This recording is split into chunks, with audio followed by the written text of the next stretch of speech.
მივესალმებით ჩვენს მაყურებელს, მოგესალმებით მეგობრებო. მადლობას ვუხდი პირველ რიგში იმ ადამიანებს, რომლებიც დადებითად ეხმაურებიან ჩვენს პოსტებს სოციალურ ქსელებში და ჩვენს გვერდით არიან ყოველთვის. ასევე მინდა ვთქვა, რომ დღევანდელი თემა ეხება სოციალურ ქსელში ზოგადად გაჟღერებულ კომენტარებს. ჩვენ ახლა გავარჩევთ მითია თუ რეალობა, მაგალითად ის ფაქტი, ბატონო გელა,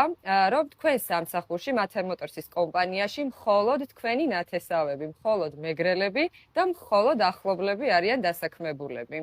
მაგალითად, პირველი ჩვენი ლუკა კაკალაშვილი, რომელიც გავაჟღეროთ და ვთქვათ, რომ არ არის მეგრელი და თავისი ფეხით მოვიდა ჩვენს კომპანიაში და ეს ვიდეო ნახა მთელმა საზოგადოებამ. მარი დიდი მადლობა, თქვენ მეუბნებოდით, რომ ეს ზოგადად გაგვეჟღერებია, მაგრამ მე ყოველთვის თავს ვიკავებდი. ვინაიდან რა მნიშვნელობა აქვს საქართველოს ტერიტორიაზე ცხოვრებ ადამიანს თუ დავასაქმებთ ეს მეგრელი იქნება თუ არა მეგრელი, მე მიმაჩნია, მე ამაყი ვარ, როცა ადამიანს ვასაქმებ, თორე გვარს და სახელს არ უყურებ. რაც შეეხება ლუკას შემთხვევას, აი, მინდოდა რომ ბიბლია ჩამოგეტანა და ხელს დავდებდი, რომ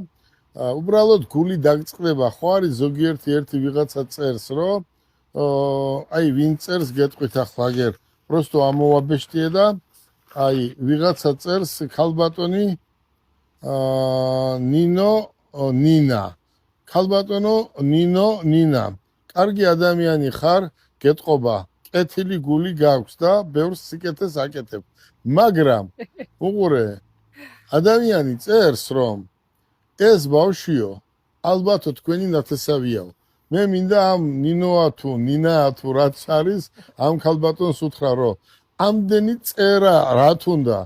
ამდენი დაუწერია რომ ნახევარი დღე დრო დაუხარჯია ხო მე მინდა იცოდეს თელმა მოსახლეობამ ადამიანები როგორ არიან ისი გაბროტებულები რომ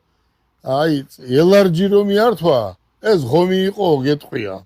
წარმოიდგინე აი ესეთი წარმოდგენა აქვს ადამიანებს აი აჩუქებ და მართლა მაჩუქებ ვეუბნებიან ადამიანებს გონიათ რომ ყველა ერთნაირები არ არიან მე როცა ვამბობ სინდისი ნამუსი ღირსება ეს ქართველ ხალხს არ დაუკარგია ქართველი ხალხის 70% მაინც ეს სინდისი ნამუსი და ღირსება შერჩა ეს რო არ იყოს მაშინ ქვეყანა თქვა დაიღუპებოდა რაც შეეხება ახლა ლუკას